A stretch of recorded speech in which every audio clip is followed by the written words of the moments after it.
นี่ครับฝนตกจังหวัดอุดรธานี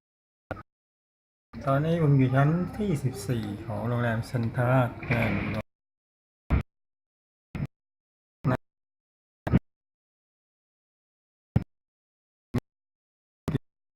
อะไรเลยครับมืดฟ้ามัวดิน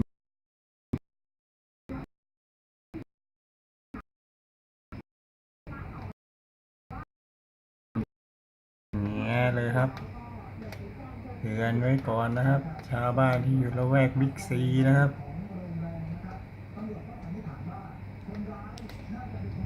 ขอบคุณครับ